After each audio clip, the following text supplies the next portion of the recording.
अस्सलाम students, I hope you are doing well. और इस ऑनलाइन लेक्चर में हम अपने लास्ट लेक्चर को ही कंटिन्यू करेंगे जिसमें हमने integral representation of Bessel function की थी और मैंने आपको कहा था और ये रिज़ल्ट था उसका।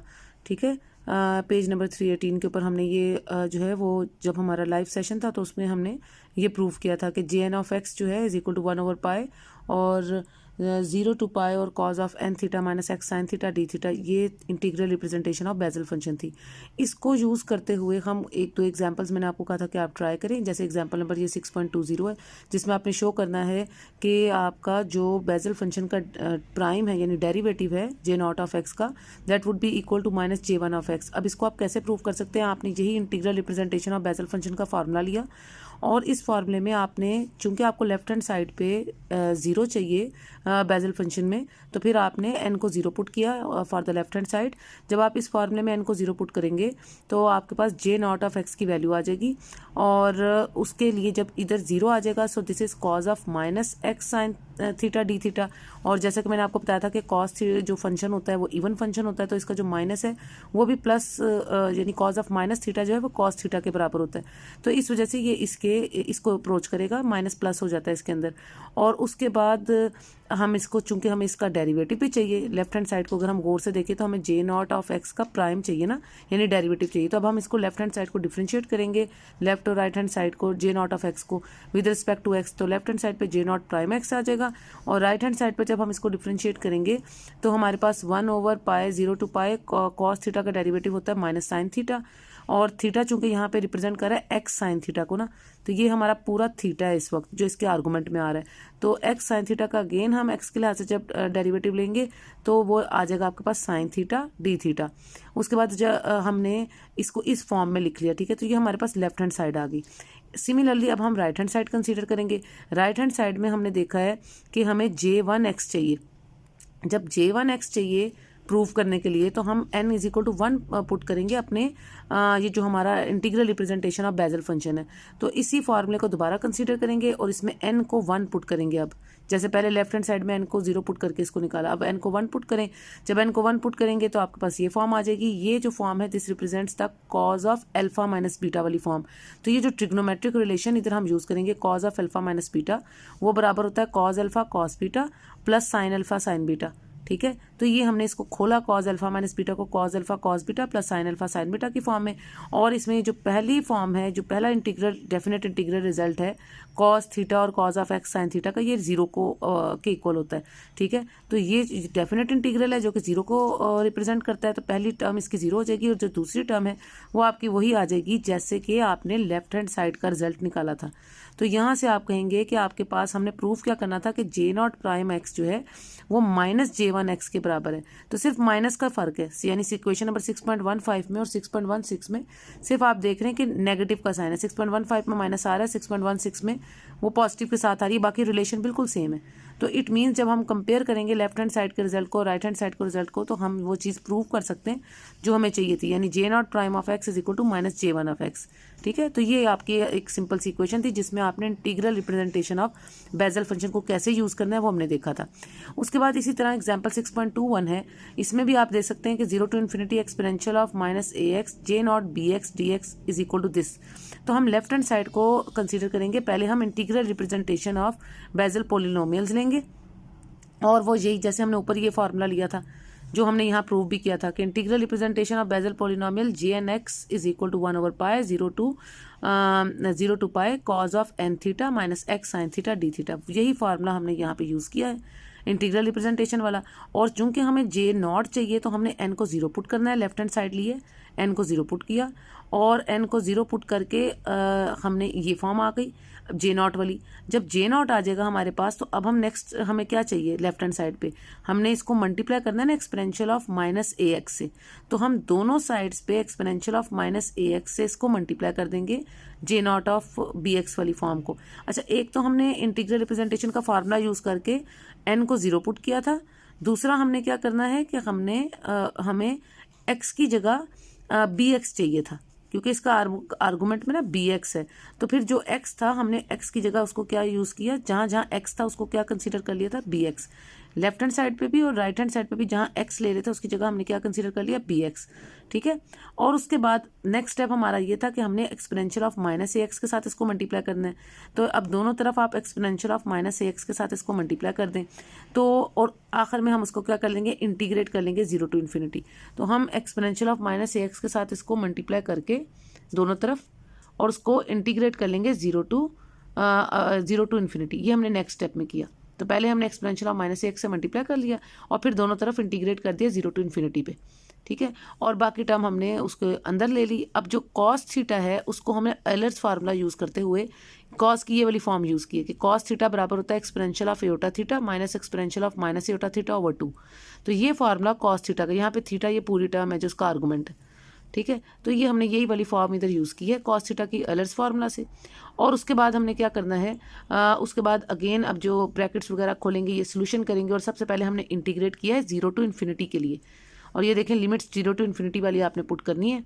और ये पुट करने के बाद आपके पास ये सारी सिंप्लीफिकेशन है जो, और इसके बाद ये एलसीएम लिया और ये सारा कुछ करके आपके पास एंड पे ये बच जाएगी फॉर्म। लेफ्ट हैंड साइड पे वही चीज़ जो हमें चाहिए थी, जो हमने प्रूव करनी है कि 0 to infinity exponential of minus ax j naught bx dx, left hand side वही रहेगी। और राइट हैंड साइड को हमने सिंप्लीफाई करके इस फॉर्म में लिख लिया। अब ये वो चीज़ है, ये वो इंटीग्रल रिजल्ट है 0 to pi D theta over a square plus b square sine square theta. अगर आपको याद हो तो ये कैलकुलस ऑफ रेजिड्यू में हमने इस तरह के इंटीग्रल सॉल्व किए हुए। और इस तरह के इंटीग्रल का जो रिजल्ट था कैलकुलस ऑफ रेजिड्यू में, जो कि आपका एक डेफिनेट इंटीग्रल होता है, उसका ये रिजल्ट होता है कि ये इस तरह का अगर इंटीग्रल आपके पास आ जाए 0 से लेके पाई तक के लिए अपर हेमिस्फीयर में, तो हमारे पास वो आ जाता है pi over a under root of a square plus b square. ये रिजल्ट हम इधर जस्ट यूज़ करेंगे और हमारे पास वही चीज़ आ जाएगी जो हमने प्रूव करनी थी, क्योंकि हमें राइट हैंड साइड पे चाहिए था 1 over under root a square plus b square, ठीक है। तो ये जो पाई ओवर a है ये किससे कैंसिल हो जाएगा, a ओवर पाई से, क्योंकि ये बाहर a ओवर पाई है ना इसमें। तो ये जो इसके साथ रिजल्ट में पाई ओवर a आ रहा है ये उससे कैंसिल आउट हो जाएगा a ओवर पाई से। और उसके बाद आपके पास ये वही चीज़ आ जाएगी जो हमने प्रूव करनी थी। तो left hand side is equal to right hand side, ये वाली फॉर्म आ जाएगी आपके पास। उसके बाद ये नेक्स्ट प्रैक्टिस प्रॉब्लम आप ट्राई करें। इसी तरह से आपने इंटीग्रल रिप्रेजेंटेशन जो है वो यूज़ करनी है बेजल फंक्शन की। n को 0 पुट करना है, इसके लिए भी n को 0 पुट करना है और इसको आप करके देखें। और ये जो इन्होंने आपको हिंट दी है कि a को माइनस, क्योंकि अगर इधर bx है तो फिर x को bx से रिप्लेस करेंगे जैसे, और इधर अगर आपके पास जो भी आर्गूमेंट होता है आपने x की वो वैल्यू ले लेते हैं। इसी तरह अगर आपके पास a आ रहा है तो इन्होंने a को कहा कि रिप्लेस कर दे माइनस एयोटा a से। ये इन्होंने आपको थोड़ी सी कोई हिंट दी है, तो इसको ज़रा आप प्रैक्टिस करें, इसकी ट्राई करें कि इसको कैसे सॉल्व कर सकते हैं। नेक्स्ट एग्जांपल नंबर 6.22 है, वो भी इसी तरह से है। आपने jn ऑफ x है और उसको ये उन्होंने फार्मूला आपको दिया है कि ये फार्मूला यूज़ करें और उसको प्रूव आपने ये वाला फॉर्म करना है। तो jn ऑफ x की वैल्यू उन्होंने आपको दे दी है, आपने इस फार्मूले को यूज़ करते हुए jn+1 और jn-1, ठीक है, ये आपने करना है प्रोवाइडेड ये भी फॉर्म उन्होंने आपको दी हुई है। तो ये एग्जांपल नंबर 6.22, इसमें उन्होंने आपको jn(x) भी दिया हुआ है, jn+1 और jn-1 का सम भी आपको दिया हुआ है, और साथ उन्होंने ये इंटीग्रल रिजल्ट आपको बताया हुआ है कि ये अगर आप डेफिनेट इंटीग्रल होगा तो ये 0 के इक्वल होगा, ठीक है। जहाँ पे भी इस तरह का इंटीग्रल बनेगा वो 0 के इक्वल होगा। तो ये 2-3 बातें उन्होंने बताई हैं। तो इसमें भी आपने एग्जाम्पल 6.22 में इसमें भी आपने क्या करना है कि ये वही integral representation of Bessel function use की है। इसको यूज़ करके आपने इसमें चूंकि आपको पहले n+1 चाहिए, तो सबसे पहले हम क्या करेंगे, इस फार्मूले में n को n+1 से रिप्लेस कर देंगे। फिर हमें एक n-1 वाली टर्म भी चाहिए, क्योंकि 2 चीज़ें थी ना। ये देखें, एक आपको चाहिए है इसके फार्मूले में n+1 jn+1, दूसरा है jn-1।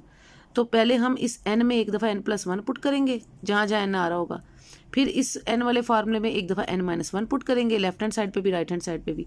तो और बाद में जो 2 टर्म्स आ जाएंगे आपके पास, उनका सम ले लेंगे, क्योंकि ये सम के को इसके बराबर प्रूफ करना ना आपने। तो यही काम इधर सिंपली उन्होंने किया हुआ है। सिर्फ आपको क्या आना चाहिए, इंटीग्रल रिप्रेजेंटेशन का फार्मूला आना चाहिए बेजल फंक्शन का। तो ये jn+1 पहले निकाला, फिर उसमें उन्होंने क्या किया है, ये सारा उसी की सिंप्लीफिकेशन है। और उसके बाद jn-1 आपने निकाला और दोनों का एंड पे क्या कर लिया उन्होंने, सम कर दिए, ठीक है। और सम करने के बाद आपकी वही इक्वेशन बन गई, राइट हैंड साइड बन गई है जो आप प्रूव करना चाहते थे। तो ये जो है छोटी छोटी जो इस तरह की एग्जांपल्स हैं वो आपने इसमें ज़रा इनकी ट्राई करें कि कैसे आपने इंटीग्रल रिप्रेजेंटेशन बेजल फंक्शन को यूज़ करके, तो ये एग्जांपल आपने करनी है। इसकी प्रैक्टिस प्रॉब्लम भी है। उसके बाद ये 6.23 जो है इसमें जे नॉट एक्स चाहिए, तो आपने बेजल पोलिनोमियल का वही इंटीग्रल रिप्रेजेंटेशन का फार्मूला, उसमें एन को 0 पुट किया जब, और आपको चाहिए भी इंटीग्रल को सॉल्व नहीं किया हुआ, राइट हैंड साइड पर इंटीग्रल ही चाहिए आपको। तो जब एन को 0 पुट करेंगे आप इधर, तो ये 0 हो जाएगी टर्म पहली वाली, और आ जाएगा cause minus x sine theta. आपको पता है कि कॉज इवन फंक्शन है तो ये minus x plus x sine theta को शो करेगा, ठीक है।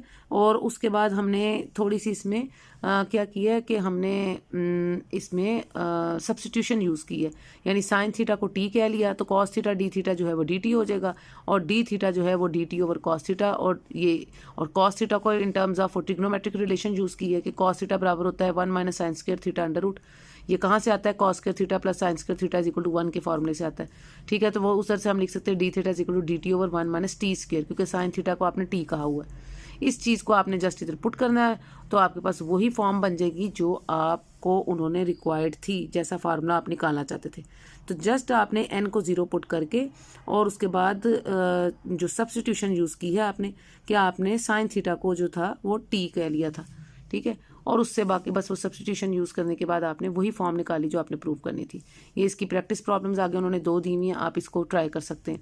उसके बाद ये 6.24 है, इसमें भी आपने जे एन और जे एन माइनस एन का डेरिवेटिव माइनस दिस फॉर्म, तो इसको भी आप ज़रा देखें 6.24 को, कि अगर आप इसको वही आपने फॉर्म जो है इसमें यूज़ करनी है, लेकिन इसमें उन्होंने पूरा जो बेजल फंक्शन था ना, बेजल फंक्शन की डिफरेंशियल इक्वेशन वो यूज़ की है, सेकंड ऑर्डर डिफरेंशियल इक्वेशन, और उसको यूज़ करके उसको वाई डबल प्राइम जो डी स्क्वायर के साथ आती है उसको वाई डबल प्राइम लिखते हैं, जो D Y by D X होती है उसको वाई प्राइम करके लिखते हैं, ठीक है ना। तो इस फॉर्म में पहले लिख के फिर हमने कहा उसके 2 सोल्यूशन है। ये मैंने इस तरह की आपको प्रॉब्लम कराई है अभी पीछे ना, कि अब ये चूँकि सेकंड ऑर्डर डिफरेंशियल इक्वेशन बन गई है, तो इसके आपने 2 सोल्यूशन निकलेंगे, एक जे एन एक्स के साथ, एक जे माइनस एन एक्स के साथ ना, क्योंकि जब सेकंड ऑर्डर होती है तो 2 सॉल्यूशंस वो देती है। तो हम इसको इस फॉर्म में 6.2 इक्वेशंस बन गई आपकी। एक दफ़ा इसको जे, क्योंकि सॉल्यूशन जो है वो अपनी इक्वेशन को सेटिस्फाई करते हैं, तो एक जे एन एक्स के साथ एक दफ़ा आप इसको लिखेंगे, और एक दफ़ा आप अपनी इक्वेशन को जे एन माइनस एन के साथ लिखेंगे। इन दोनों सॉल्यूशंस को सेटिस्फाई कराएंगे अपनी equation, second order differential equation को ये सेटिस्फाई करेंगे दोनों सॉल्यूशंस, ठीक है, और 2 इक्वेशंस बन जाएंगी। फिर इन दोनों इक्वेशंस को उन्होंने आपस में मल्टीप्लाई की है, क्योंकि आपको जे एन एक्स और J minus N of x derivative इन दोनों का प्रोडक्ट चाहिए, तो आपने मल्टीप्लाई कर दिया। ये जो 6.17 को जे ये बिल्कुल सेम इस तरह की मैंने पैटर्न की आपको किया। आपने 6.17 को यानी जे एन एक्स वाली इक्वेशन को आपने जे माइनस एन एक्स वाली से मल्टीप्लाई किया, टर्म से मल्टीप्लाई किया, और 6.18 में आपने मल्टीप्लाई किया है जे एन एक्स से, यानी जो जे माइनस एन एक्स वाली थी उसको जे एन एक्स वाली से मल्टीप्लाई किया, ठीक है। और फिर इन्हें आपस में सब्ट्रैक्ट कर लिया, और सब्ट्रैक्ट करने के बाद आपने वो जो एक जो फॉर्म है उसको खोला, फिर दोनों तरफ का इंटीग्रेशन किया। ये सारा काम हमने वो पहले भी किया था, और इंटीग्रेट करके आपके पास फाइनली वो जो फॉर्म बनेगी, दोनों को 17 वाली को आपने जे माइनस एन वाली से किया मल्टीप्लाई, जे माइनस एन एक्स से, 18 वाली को जे एन एक्स से मल्टीप्लाई, फिर दोनों को सब्ट्रैक्ट किया। सब्ट्रैक्ट करने के बाद आपने इसको दोनों तरफ इंटीग्रेट किया, और इंटीग्रेट करने के बाद फाइनली आपके पास ये वाली फॉर्म बनेगी जो आपको रिक्वायर्ड थी, यानी J N prime of x और J minus N of x minus J n of x. वो सब्ट्रैक्शन के बाद लेफ्ट हैंड साइड जैसी चाहिए थी वो, और राइट हैंड साइड जैसी चाहिए वो आपकी बन गई, ठीक है। और ये जो माइनस साइन है ये यहाँ पे क्यों आ रहा है आपके पास? क्योंकि जब आपको लेफ्ट हैंड साइड से हमने जे एन प्राइम एन वाली टर्म और माइनस एन वाली के साथ प्राइम और माइनस एन विदाउट प्राइम थी ना पहले, और माइनस के बाद था जे एन एक्स और जे माइनस एन प्राइम, ठीक है। तो जब आप इसको ज़रा इसमें से माइनस कॉमन ले लेंगे तो पहले ये वाली टर्म आ जाएगी एन वाली और प्राइम वाली, और ये यानी जो नेगेटिव थी वो पॉजिटिव हो जाएगी, और जो पहले पॉजिटिव थी वो नेगेटिव हो जाएगी। तो राइट हैंड साइड पे आपके पास माइनस साइन आ जाएगा जो आपको चाहिए था, ठीक है। तो ये थोड़ी सी कि वही तरीके हैं जो आपने पहले भी किया है। तो ये एग्जाम्पल नंबर सेम इस तरह की जो एग्जाम्पल मैंने आपको कराई थी वो कौन सी एग्जाम्पल थी, यानी जो 6.24 बिल्कुल सेम किस पैटर्न पे है ये मैं आपको बता देती हूँ। ये जो मैंने आपको लाइव सेशन में जब क्लास में कराया था ये इस पैटर्न पे है जो आपने ये प्रूव किया था ए और बी, यानी 6.18 एग्जाम्पल के पैटर्न पे, जब आपने ऑर्थोगोनैलिटी कंडीशन को प्रूव करना था। ठीक है, तो आपने इसी तरह पहले बेजल इक्वेशन की जो है वो बनाई थी, इसको वाई डबल प्राइम और वाई प्राइम की फॉर्म में लिखा था। उसके बाद आपने क्या किया था, इसके दो सोल्यूशन लिखे थे, अल्फा एक्स और बीटा एक्स इस फॉर्म में ना, और फिर इसने सेटिस्फाई किया था, ये दो इक्वेशंस बनी थी। ठीक है, दोनों इक्वेशंस बन के आपने 6.6 को 7 वाली के यानी बीटा वाली से मल्टीप्लाई कराया, और अल्फा वाली को बीटा वाली से और बीटा वाली को अल्फा वाली से मल्टीप्लाई करके फिर सब्ट्रैक्ट कराया था। तो यही सारा काम जो आपने इसमें किया था, जो पेज 3, 15 और 16 के ऊपर है। ठीक है, एग्जाम्पल नंबर आपकी थी 6.18, यही वाला पैटर्न अब हमने इधर यूज़ किया है एग्जाम्पल नंबर 6.24 में भी। ठीक है, तो जब सब्ट्रैक्ट कराएंगे तो लेफ्ट हैंड साइड इसी फॉर्म की बन जाएगी जैसे हमें चाहिए थी, और फिर राइट हैंड साइड पे हमने वो जो इंटीग्रेशन वगैरह करके तो ये रिज़ल्ट हमने निकाला है। ठीक है, तो ये जो है ये आपकी सारे जो integral representation of Bessel function थी ये वो थी। अब उसके बाद आपके पास Bessel function of second kind, आपके सिलेबस में Bessel function of second kind भी है, लेकिन Bessel function of third kind आपके सिलेबस में नहीं है ना। तो Bessel function of second kind को न्यूमान फंक्शन भी कहते हैं, ये मैंने आपको पहले भी बताया था इंट्रोडक्शन में। और for integral values of N it shows that only one independent solution of the Bessel function equation जो है एग्जिस्ट करता है अगर आप इंटीग्रल वैल्यूज लें एन की, तो सिर्फ एक सोल्यूशन एग्जिस्ट करता है। लेकिन अगर आप सेकंड सोल्यूशन में भी डेवलप्ड यूजिंग फर्स्ट थ्योरम, अगर हम फर्स्ट थ्योरम यूज करेंगे तो फिर आपका सेकंड सोल्यूशन भी बन जाता है। But solution so obtained is not in the standard form. However alternative approach होती है कि आपके पास पर्टिकुलर लीनियर कॉम्बिनेशन हो जे, यानी उसकी पॉजिटिव वैल्यूज का और उसकी नेगेटिव वैल्यूज का, क्योंकि जब आप इंटीग्रल वैल्यूज लेते हैं तो उसमें पॉजिटिव नंबर भी आते हैं और उसमें नेगेटिव नंबर भी आते हैं। तो फिर सेकंड ऑर्डर डिफरेंशियल इक्वेशन के दो सोल्यूशन बनेंगे, एक पॉजिटिव इंटीग्रल वैल्यूज के लिए, एक नेगेटिव इंटीग्रल वैल्यूज के लिए, यानी जे न्यू ऑफ एक्स और J minus nu of x. इन ये जे जो है ये फर्स्ट ऑर्डर, आपको पता है ये सोल्यूशन है बेजल फंक्शन का ना, तो ये इसकी फॉर्म में हम अपना second kind of Bessel function लिखते हैं जिसको न्यूमान फंक्शन कहते हैं। तो इसको एन न्यू ऑफ एक्स से हम शो करते हैं, और ये इक्वल होगा कॉज ऑफ न्यू पाए, ये फॉर्मूला अब आपने याद करना है, cause of nu pi J nu of x minus J minus nu of x, यानी positive values of the integral values of जो आपका बेजल फंक्शन का जो सोल्यूशन है, और नेगेटिव इंटीग्रल वैल्यूज, दोनों सोल्यूशन आप इसमें यूज करें, divided by sine of nu pi. तो ये बड़ा इंपॉर्टेंट आपका न्यूमान फंक्शन की रिप्रेजेंटेशन है, क्वेश्चन नंबर 6.20। इसको हम आगे एग्जाम्पल्स में यूज करेंगे इस फॉर्मूले को। उसके बाद ये बिल्कुल उसी तरह है जैसे आपका बेजल फंक्शन जो सेकंड काइंड का है, इसकी सारी जो प्रॉपर्टीज़ हैं वो वही हैं जो Bessel function of first kind की, यानी जे की होती हैं। यानी जे की प्रॉपर्टी थी ना कि J minus N of x is equal to -1 is power n J n of x के बराबर होता था जब हम कहते थे कि हम इंटीग्रल वैल्यूज ऑफ एन लेते थे, यानी पॉजिटिव और नेगेटिव वैल्यूज ऑफ एन के लिए। सिमिलरली अगर हम इधर इसकी न्यूमान फंक्शन की बात करें तो ये भी उसी तरह बिहेव करता है, यानी न्यूमान फंक्शन में भी अगर आप n के लिए इसको लिखें इस बात को कि n minus n of x या n minus nu of x that should be equal to -1 is power nu n nu of x, यानी ये उसी तरह इसी को रिप्रेजेंट करेगा ना। जैसे ये फर्स्ट काइंड के लिए हमने इसको लिखा था, तो सेकंड काइंड भी इसी बिहेवियर को शो करता है फॉर पॉजिटिव और नेगेटिव वैल्यूज जो है उसकी n की। ठीक है, तो हम दोनों वैल्यूज उसकी कंसीडर करते हैं। तो ये जो फार्मूला आपने ऊपर दिया है, इस फार्मूले में अगर हम इसको n के लिए लिखें, यानी न्यू को हम कह रहे हैं कि न्यू इज n, लिमिट लगा दें nu approaches to n right hand side पे। तो जब न्यू अप्रोचेस टू n की लिमिट हमने लगा दी, तो उसके बाद हमने नेक्स्ट क्या करना है कि ऊपर और नीचे दोनों न्यूमिनेटर और डिनोमिनेटर दोनों का लिपिटल रूल हम लगाएंगे ना। तो लिपिटल रूल में ऊपर और नीचे न्यूमिनेटर डिनोमिनेटर दोनों का डेरिवेटिव ले लेंगे, पार्शियल डेरिवेटिव लिया विद रिस्पेक्ट टू न्यू। ठीक है, और उस जब पार्शियल डेरिवेटिव लेंगे तो आपको पता है कॉस का डेरिवेटिव जो है वो साइन आ जाता है, साइन की फॉर्म में आता है ना, माइनस साइन। कॉस का डेरिवेटिव था माइनस साइन।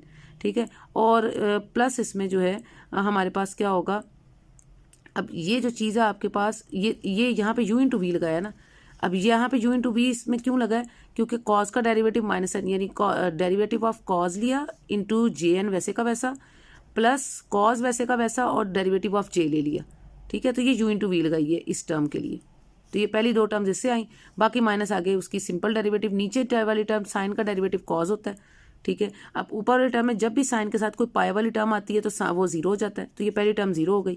और जो दूसरी टर्म है उसमें याद रखें ऊपर और नीचे दोनों में हमने कॉस न्यू पाए को -1 इज पावर न्यू, यानी -1 की पावर न्यू ऊपर भी पुट किया, -1 की पावर न्यू नीचे भी पुट करना है कॉज ऑफ न्यू पाई की जगह। ठीक है। तो ये ऊपर नीचे दोनों पुट कर लिया, और उसके बाद अब ये जो नया न्यूमान फंक्शन, इस न्यूमान फंक्शन से यानी 6.20 से हमने ये फॉर्म निकाली है न्यूमान फंक्शन की। तो न्यूमान फंक्शन वैसे ओरिजिनली क्या था, कॉज न्यू पाई, ये इसकी ये वैल्यू थी, J nu of x minus J minus nu of x over sine nu pi, ये फॉर्म थी इसकी। इससे हमने लिपिटल रूल लगा के और ऊपर नीचे का डेरिवेटिव लेके और लिमिट लगा के कि एन जो न्यू अप्रोचेस टू एन, ये वाली लिमिट लगा के तो हमने ये फॉर्म निकाल ली है अब नई 6.20 को यूज़ करके कि एन ऑफ एक्स, क्योंकि न्यू अप्रोचेस टू एन है ना, तो इज इक्वल टू 1/पाई, तो J partial J nu of x over partial mu minus into -1 nu और J minus nu of x over partial nu, ठीक है। अब ये यहाँ पे क्या, और न्यू, और हमने लिमिट नीचे लिख दी कि nu is equal to N. तो चाहे आप इधर nu is equal to N लगा भी दें, ना भी लगाएंगे तो आप इसको इस तरह ब्रैकेट के बाहर लिमिट की फॉर्म में लिख सकते हैं कि न्यू एन के बराबर है, ठीक है। तो जहाँ जहाँ न्यू है आप उसकी जगह एन भी यूज़ कर सकते हैं। तो ये नई हमने फॉर्म निकाली है आपकी Bessel function of second kind की ना, जो कि इसको रिप्रेजेंट करता था। सेकंड काइंड का Bessel function in terms of first kind के में हम लिखते हैं, तो ये हमने उसको इस फॉर्म में कर लिया लिपिटल रूल लगा के। अब ये जो यहाँ पे हमने काम किया वो ये किया कि आपके पास ये था, जो पहली टर्म थी वो आपके पास थी ना -1 न्यू, और पहले यहाँ पे न्यू वाली टर्म थी। अब इसमें से हमने क्या किया कि आपके पास ये वाली टर्म अगर आप कॉमन ले लें ना, -1 न्यू बाहर ले लें, तो अगर आप -1 न्यू ब्रैकेट से बाहर निकालेंगे तो वो नीचे वाले -1 न्यू से कैंसिल हो जाएगी और सेकंड टर्म के साथ आ जाएगी। तो ये वो काम यहाँ पे किए। उसके बाद ये उन्होंने कहा जरा कॉम्प्लिकेटेड फॉर्म, ये तो आसान फॉर्म है ना न्यूमान फंक्शन की, जो हमने इस जो ओरिजिनल फार्मूले से निकाली है, इसकी अगर एक कॉम्प्लिकेटेड फॉर्म ले लेना इसकी वो जो है पोलिनोमियल एक्सपेंशन करके, तो वो ये फॉर्म आती है इसकी एक कॉम्प्लिकेटेड फॉर्म। ये अगले पेज तक जा रही है इसकी जो सीरीज एक्सपेंशन है इस तरह से, ठीक है, जिसमें गैमा जो है एलर्स कांस्टेंट होता है, ठीक है। तो ये इसकी जो फॉर्म है जो कॉम्प्लिकेटेड, ये हम इसलिए यूज़ नहीं करते, हम ये आसान वाली फॉर्म यूज़ करते हैं, या तो ये वाला फार्मूला यूज़ कर लेते हैं 6.20 वाला, या ये वाला फार्मूला यूज़ कर लेते हैं जो हमने उसी से निकाला है 6.20 से। तो ये दो मेन फार्मूलाज हैं second kind of Bessel function के। अब इसको यूज़ करते हुए हमने ये देखना है कि आसान फॉर्म यही होता है कि हम जे एन ऑफ एक्स और जो यानी बेजल फंक्शन जो फर्स्ट काइंड जो सेकंड काइंड को in terms of Bessel function of first kind लिखें। तो हमने ये सेकंड ऑर्डर डिफरेंशियल इक्वेशन जो बेजल की है वो यूज़ की, ठीक है। और वो ये है भी, अब आपको याद होनी चाहिए, x² d² y over dx² plus x dy by dx plus x² minus nu square y is equal to 0। अब न्यू n की जगह लगा हुआ है। हमने इसी तरह की इक्वेशन पहले भी यूज़ की है बेजल फंक्शन की, बस यहाँ फ़र्क होता है कि यहाँ हम n यूज़ करते थे, तो हमें पता है न्यू अप्रोचेस टू n है, ठीक है। तो बाकी तो वही शक्ल है ना उसकी, पहले सेकंड डेरिवेटिव होते हैं, फिर फर्स्ट डेरिवेटिव होता है और फिर y होता है। उसके बाद हम कहते हैं कि इसका जो सोल्यूशन है, अगर जे न्यू ऑफ एक्स इसका एक सोल्यूशन है तो जे न्यू ऑफ एक्स इसको सेटिस्फाई करेगा। एक सोल्यूशन अभी हम ले रहे हैं ना, सिर्फ पॉजिटिव सोल्यूशन हमने लिया, नेगेटिव वाली वैल्यूज के लिए नहीं लिया। तो अगर ये इसका सोल्यूशन है तो इसको सेटिस्फाई कैसे करेगा, जहाँ जहाँ y है वहाँ ये हम ये डाल देंगे जे न्यू ऑफ एक्स, तो इसकी जगह हमने ये डाल दिया। उसके बाद हमने इसको डिफरेंशिएट कर दिया विद रिस्पेक्ट टू न्यू। जब डिफरेंशिएट करेंगे तो पहले फर्स्ट टर्म को डिफरेंशिएट किया, पार्शियल डेरिवेटिव लिया विद रिस्पेक्ट टू न्यू, फिर सेकंड टर्म का पार्शियल डेरिवेटिव लिया विद रिस्पेक्ट टू न्यू। जब इस थर्ड टर्म का पार्शियल डेरिवेटिव लेंगे विद रिस्पेक्ट टू न्यू, तो ये देखें कि हमारे पास u इंटू वी फॉर्म लगेगी ना, यानी x square minus nu square, ये वैसी की वैसी, और हम पार्शियल डेरिवेटिव ले लेंगे पार्शियल जे ओवर पार्शियल न्यू वाला ना, ठीक है। और जब हम न्यू के लिहाज से लेंगे इसका डेरिवेटिव, दो टर्म्स है ना, एक तो ये फर्स्ट वाली इस तरह यू वैसे का वैसा और वी का डेरिवेटिव। अब हम क्या करें कि यू का अगर डेरिवेटिव लें, ठीक है, तो ये -2 न्यू यहाँ से बनेगी और पार्शियल जे ओवर पार्शियल न्यू, जो कि उस तरफ जाके राइट हैंड साइड पे +2 न्यू जे बेजल फंक्शन वाली टर्म आ जाएगी, ठीक है। तो ये पार्शियल डेरिवेटिव तो हमने तब लिया था ना जब आपने वी का डेरिवेटिव यानी u इंटू वी में u वैसे का वैसा था और v का डेरिवेटिव लिया था।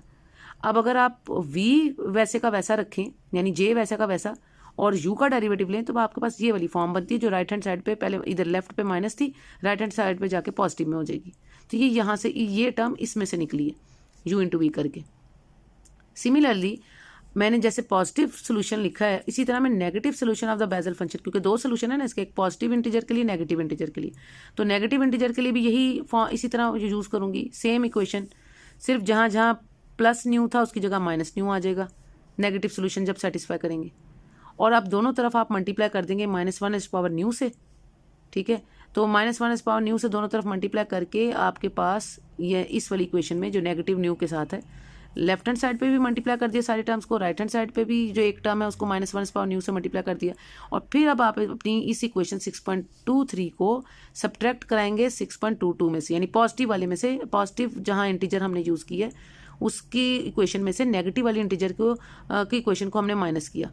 तो 6.23 को हमने माइनस किया 6.22 में से, और दोनों तरफ डिवाइड भी किया पाई से।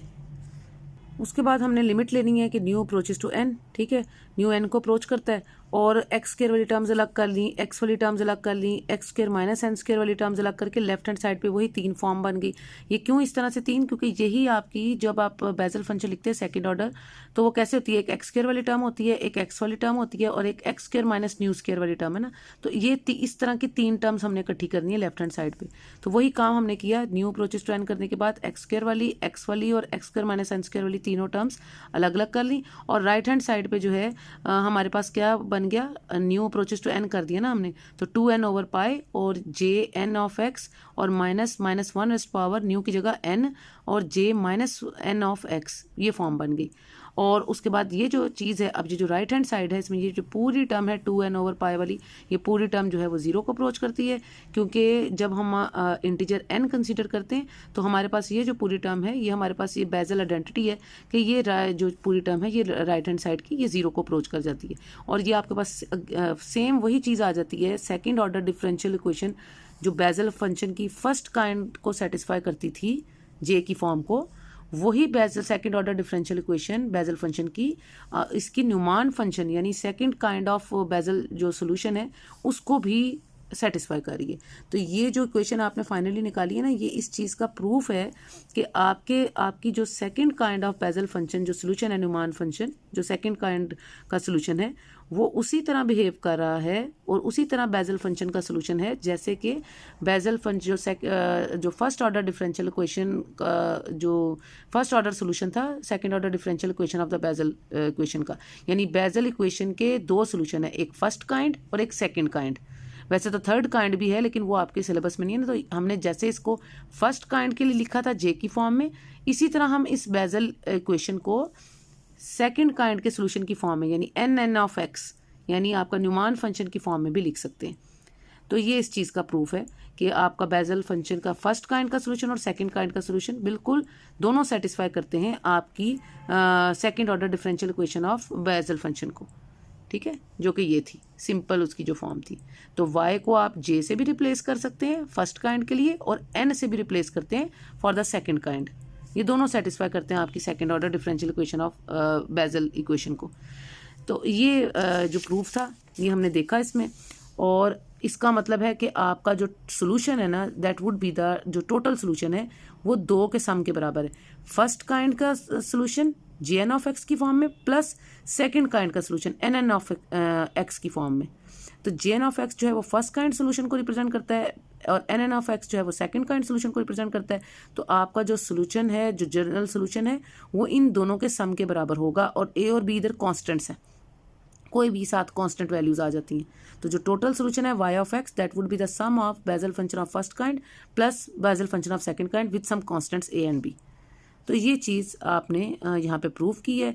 अब आगे उन्होंने एक प्रैक्टिस प्रॉब्लम दी है कि आप इसको 2 independent solutions of Bessel differential equation को आप इस फॉर्म में jn ऑफ x और nn ऑफ x को जो है वो प्रूव कर सकते हैं for all values of n। तो ये आप दोनों की जो बेजल इक्वेशन आपने न्यूमान फंक्शन और वो देखा है सोल्यूशन निकाला अभी, ये आप उससे इसको प्रूव कर सकते हैं। तो ये आप प्रैक्टिस के लिए इसको देखें। मैं आपको उसकी जो रेलिवेंट प्रॉब्लम्स हैं वो बता दूं। जैसे ये 6.25 है, इसमें उन्होंने कहा n of x is equal to -1 nn of x। अब ये बिल्कुल वही फॉर्म है जैसे आप कहते थे कि j माइनस एक्स जो है वो बराबर होता है -1 jn(x), ठीक है। तो सेम आपने क्या काम करना है, बस आपको ये पता होना चाहिए कि nn ऑफ x जो है वो किसको जो है वो रिप्रेजेंट करता है। तो ये फार्मूला आपने कहाँ पढ़ा है, ये फार्मूला आपने यहाँ पे पढ़ा है। मैंने आपको कहा था ये 2 फार्मूलाज आपने याद रखने हैं सेकंड काइंड के लिए। एक ये फार्मूला कॉज और साइन की फॉर्म में 6.20 और दूसरा इससे हमने ये फार्मूला निकाला था सिंप्लीफाई करके एलिपिटल रूल लगा के, ये वाला फार्मूला, ठीक है, 1/π। ये वाला फार्मूला अब हमने इस एग्जाम्पल में यूज़ किया सेकेंड वाला, ठीक है।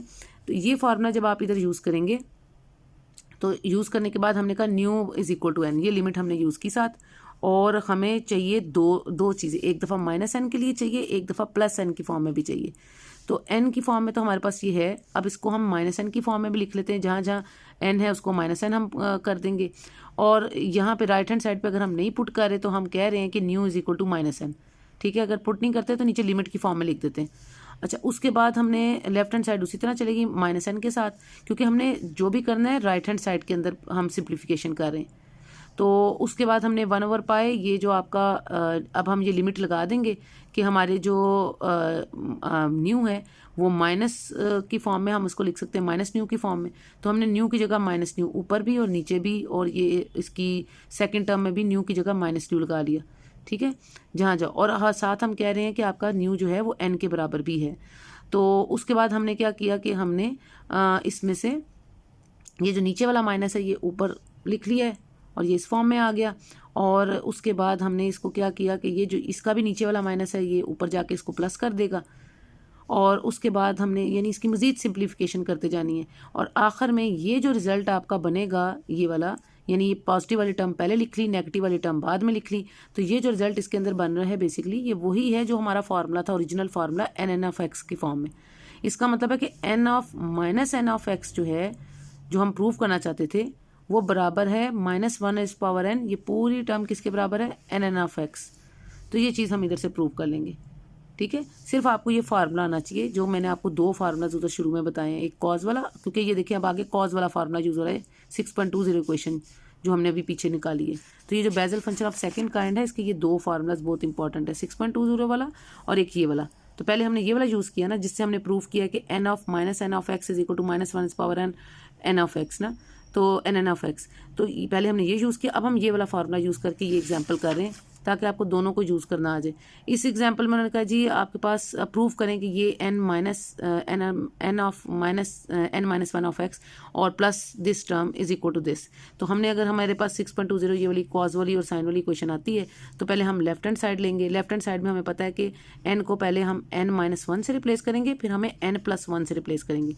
तो पहले n-1 से रिप्लेस करके इस इक्वेशन को एक दफ़ा n-1, जहाँ पे भी n है उसकी जगह n-1 n-1 सारा पुट करेंगे। और उसके बाद हम इसको उसकी इस तरह ये फॉर्म आ जाएगी। उसके बाद हम इसको जहाँ जहाँ इसी फार्मूले में एन ऑफ एक्स में जहाँ जहाँ n है उसकी जगह n+1 से रिप्लेस करेंगे। तो पहले n-1 से रिप्लेस करके एक इक्वेशन आ गई, फिर n+1 से रिप्लेस करके इसी इक्वेशन में दूसरी इक्वेशन आ गई। फिर लेफ्ट हैंड साइड में क्या किया हुआ कि इन दोनों को ऐड कर लिए। तो अब हम इन दोनों इक्वेशंस को फॉर एग्जांपल अगर ये आपके पास इक्वेशन 1 है ये n-1 वाली फॉर्म में, तो n+1 वाली फॉर्म को हम इक्वेशन नंबर 2 कह लेंगे। दोनों को आप ऐड कर लेंगे। तो जब दोनों को आप ऐड करेंगे तो लेफ्ट हैंड साइड वाली ये इक्वेशन आ जाएगी, राइट हैंड साइड को आप ऐड करेंगे तो ये फॉर्म बन जाएगी।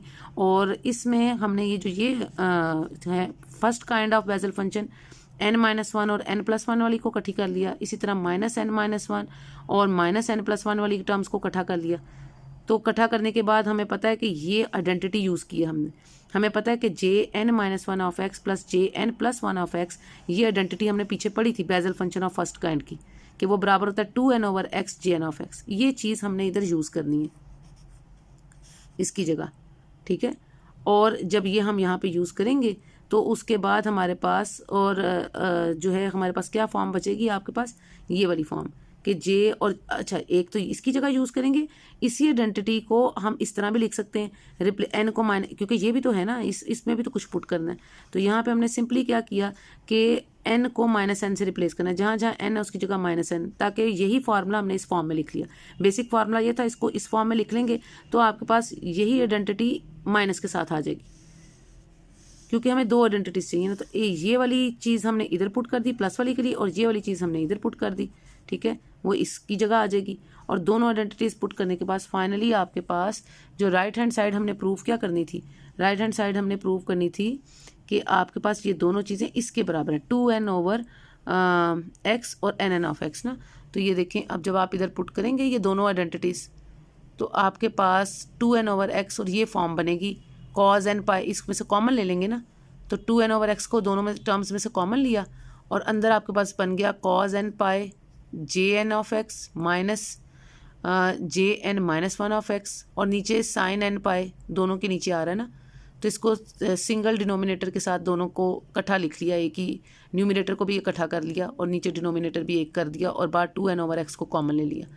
और ये जो पूरी चीज़ है ये आपकी इससे आपके पास ये आ जाएगा 2n/x, क्योंकि ये पूरी चीज़ ये वही फार्मूला है जो हमने लिखा था शुरू में, बिल्कुल nn(x) के बराबर है। तो यही फॉर्म इधर बन गई है अब आपके पास एंड रिजल्ट में ये। तो ये पूरी टर्म nn(x) को रिप्रेजेंट कर रही है, तो हमने इसकी जगह nn(x) लिख दिया। ठीक है, तो ये हमने इस तरह से आइडेंटिटी जो है वो कैलकुलेट कर ली। तो मैंने आपको दोनों आइडेंटिटीज़ यूज़ करने सिखाई हैं, एक उसकी ये वाला फार्मूला 1/π वाला फार्मूला की फॉर्म, और दूसरा मैंने आपको कॉज और साइन वाली जो फॉर्म है उसके दोनों फार्मूला से हम इसकी आइडेंटिटीज़ प्रूव कर सकते हैं Bessel function of second kind की। इसी तरह ये 6.27 है, ये इन्होंने एक आइडेंटिटी यूज़ की है। इसमें तो सिंपल आपने क्या करना है कि जो अभी आपने ऊपर प्रूफ किया है n-1 वाला प्लस n उसी वाले फार्मूले में सिंपली आपने क्या करना है, ये 6.26 को भी यूज़ किया और उससे ये वाली ये आइडेंटिटीज़ ही लिखी हुई उन्होंने कि जैसे jn-1 प्लस jn+1 होता था 2n/x jn(x), सेम वही आइडेंटिटी सेकंड काइंड वाले बेसल फंक्शन के लिए भी है। तो हम वही आइडेंटिटी एक दफ़ा प्लस के लिए एक दफ़ा माइनस, जब इधर प्लस की जगह माइनस करेंगे तो आपके पास जो राइट हैंड साइड है उधर क्या हो जाएगा, आपके पास राइट हैंड साइड पे नीचे x नहीं रहेगा ना, तो वो सिर्फ आ जाएगा 2 और nn(x). तो ये आइडेंटिटीज़ दोनों यूज़ की हैं, दोनों को ऐड किया है और ऐड करके आपके पास जो है ये फाइनली ये फॉर्म बन जाती है। ठीक है, जो हमें चाहिए थी। तो ये आपने अब ज़रा एग्जांपल 6.27 में ये दोनों जो है उन्होंने जो पीछे हमने प्रूफ किया ना, दोनों आइडेंटिटीज़ को यूज़ करके फिर दोनों को ऐड करके इन दोनों को, तो ये फॉर्म निकाल लिए जो हमें रिक्वायर्ड थी। तो इस तरह हम आइडेंटिटीज़ अगर हमें याद होंगी तो हम अगली से आइडेंटिटीज़ कैलकुलेट कर सकते हैं। अब ये डेरिवेटिव निकालना है आपने इसका, तो हम क्या करेंगे, आपको ये फार्मूला याद होना चाहिए Bessel function of second kind का। ठीक है, cos nπ jn(x) minus jn-n(x) over sin nπ। अगर ये याद होगा तो इसको फिर हमें क्या चाहिए कि हमने इसको पहले जो है ना x⁻n से मल्टीप्लाई करना, लेफ्ट हैंड साइड ले रहे हैं ना हम। तो जब हम लेफ्ट हैंड साइड कंसीडर करेंगे पहले तो हम फार्मूला लेंगे, फिर हम लेफ्ट हैंड साइड को बनाने के लिए क्या करेंगे, x⁻n से दोनों तरफ मल्टीप्लाई कर देंगे अपनी टर्म को। उसके बाद क्या करना पड़ेगा, डेरिवेटिव लेना पड़ेगा d/dx। तो हम दोनों तरफ का डेरिवेटिव ले लेंगे। डेरिवेटिव लेने के बाद हम ज़रा डेरिवेटिव को खोलेंगे, तो खोलने के बाद हमारे पास ये पूरी इसकी सिंप्लीफिकेशन है। तो हमारे पास क्या बन जाएगी, वही फॉर्म जो फाइनली हमारे पास ये वाली फॉर्म बचेगी जो हम निकालना चाहते हैं, जो right hand side x⁻n n-1 ठीक है। तो ये बीच के स्टेप्स आपने उसी तरीके से खोलने हैं जैसे आप यहाँ पे जब हमने डेरिवेटिव, पहले तो आपने डेरिवेटिव लेना है ना, तो डेरिवेटिव लेफ्ट हैंड साइड पे तो मेंटेन रखा है। राइट हैंड साइड पे जब आप डेरिवेटिव को खोलेंगे तो ये देखें, पहले तो ये ब्रैकेट्स खोलेंगे और उसके बाद हमारे पास ये फॉर्म आएगी ना, ये माइनस माइनस ये प्लस हो गया और ये चीज़ों को x⁻n दोनों में से कॉमन लेके बाहर निकाल लिया। आखिर में ये इस फॉर्म में आ रहा है ना आपके पास cos ऑफ n-1 पाए jn-1 और इस फॉर्म में, तो इसको हम इकट्ठा करके x⁻n n-1, क्योंकि ये पूरी चीज़ नीचे जो आपके डिनोमिनेटर समेत ये किसको रिप्रेजेंट, सवाए x⁻n के, ये पूरी चीज़ जो है ये रिप्रेजेंट करती है nn(x) को। तो ये nn(x) को रिप्रेजेंट करती है जो हमने फार्मूला ऊपर लिखा था। ठीक है, तो ये फार्मूला एंड पे बन गया, x⁻n इसके साथ आ जाएगा और साथ ही nn(x) को शो करेगा। और चूंकि इसके साथ n में n-1 है ना, तो फिर nn(x) की बजाय ये कहेगा n-1, तो वही चाहिए था हमें राइट हैंड साइड पे, तो ये n-1 को शो करेगा। तो ये थोड़ा सा आपने ज़रा देखना है, ये जो आइडेंटिटीज़ हमने कैसे, मेन आइडेंटिटीज़ आपने याद कर लेनी है जैसे हमने इसकी याद की, और उसके बाद उसी से हमने अगली निकाल लेनी है। अब जैसे ये शो करना आपने jn(x) और n'(x) माइनस दिस, ये जो आपके पास n' वाली टर्म है और n वाली टर्म है, तो इसी n वाली टर्म का अगर आप डेरिवेटिव ले लेंगे ना तो n' बन जाएगा। ये कैसे बन जाएगा, cos nπ तो इसके लिए कांस्टेंट है ना, वो साथ रहेगा और ये jn' पहली टर्म से मिलेगा और दूसरे से j-n जो है वो आपका उसका प्राइम आपको मिलेगा। ठीक है, तो ये टर्म आ जाएगी, नीचे sin nπ रहेगा। और जब आप इसको इस फॉर्म में बनाएंगे लेफ्ट हैंड साइड को प्रूव करने के लिए कि उसी की तरह लेफ्ट हैंड साइड बनाने के लिए, तो उसमें वैल्यू पुट करने के लिए, तो n वाली टर्म तो सिंपली इसके अंदर एज इट इज़ डल जाएगी ना। तो आपने लेफ्ट हैंड साइड कंसीडर की, उसमें jn(x) उसके साथ n' वाली टर्म, इसका n' लेके इसके साथ मल्टीप्लाई किया और माइनस jn' को मल्टीप्लाई करना है n वाली टर्म के साथ, तो फिर ये जो टर्म है इससे आपको ये वाली टर्म मिल जाएगी सेकंड। ठीक है। तो ये जो पूरी फर्स्ट टर्म है ये बेसिकली रिप्रेजेंट कर रही है J N into N prime वाली टर्म को, और जो माइनस बीच में आके, और जो पूरे जो सेकंड टर्म है ये इस second term J N prime into N of X वाली वैल्यू को रिप्रेजेंट कर रहा है। उसके बाद आप इसको सिंगल जो है एन पाई बाहर कॉमन ले सकते हैं, और अंदर आपके पास ये कॉज एन पाई, और ये सारी टर्म्स आप इकट्ठी करके अंदर लिख लेंगे ना, बाहर 1/sin एन पाई आपने कॉमन ले लिया, और आप देखेंगे कॉज वाली टर्म्स जो हैं वो आपस में कैंसिल हो रही हैं, और आपके पास सिंपली ये टर्म बच रही है जो आपने प्रूव करनी थी 1/sin एन पाई के साथ। तो इस तरह ये छोटे छोटे प्रूफ्स हैं जो आपने करना है, और बेसिकली ये हमारा पूरी ये मैंने जो आपको एक्सरसाइज कराई है ये करवाई है मैंने आपको जो इसकी Bessel function of second kind के लिए, ठीक है। तो उसकी जितनी भी एग्जांपल प्रॉब्लम्स हैं आप भी ट्राई करें। आगे जो Bessel function of third kind है वो चूंकि हैकल फंक्शन वो आपके उसमें नहीं है सिलेबस में, तो जो अब मैं आपको नेक्स्ट कराऊंगी वो मॉडिफाइड बेजल फंक्शंस होंगे और स्फेरिकल बेजल फंक्शंस होंगे, ठीक है। इसकी हम कोई एक एक एग्जांपल कर लेंगे, और इसमें से भी कुछ चीज़ें जो मैंने आपको असाइनमेंट में दी हैं वो आपकी क्लियर हो जाएंगी। जैसे ये वाली एक प्रॉब्लम आई थिंक मैंने आपको असाइनमेंट में दी है जो पास्ट पेपर में आई हुई है, तो वो फिर आपकी मज़ीद क्लियर हो जाएंगी इंशाल्लाह मंडे तक। और ट्यूसडे को अब आपका वो टेस्ट होगा जो मैंने पहले आपका वेडनेसडे को लेना था, तो वेडनेसडे को ही जो आपका ट्यूसडे है अब आप उस पर अपनी असाइनमेंट भी सबमिट कराएंगे, और आपका फर्स्ट क्विज भी होगा। तो जो मैंने आपको मजीद 10 क्वेश्चन भेजे हैं और पहले जो 5 क्वेश्चन हैं उन सब की आपने असाइनमेंट बनानी है, टोटल 15 क्वेश्चन की, और आपने मुझे ट्यूसडे को सबमिट करानी है, और ट्यूसडे को ही आपका ये क्विज होगा, और इसका कोई री क्विज नहीं होगा। इसलिए आप फर्स्ट टाइम में ही फर्स्ट अटैम्प्ट में ही अपना अच्छा जो है 100% आप इसमें पुट करें, ताकि मज़ीद बाद में आपको कोई मसला और परेशानी ना हो। सो नेक्स्ट इंशाल्लाह लेक्चर मंडे को जो होगा वो हम मॉडिफाइड बेजल फंक्शन से करेंगे। So until the next lecture, कोई परेशानी हो you can ask me in the comment section or in our WhatsApp group. Take care. Allah Hafiz.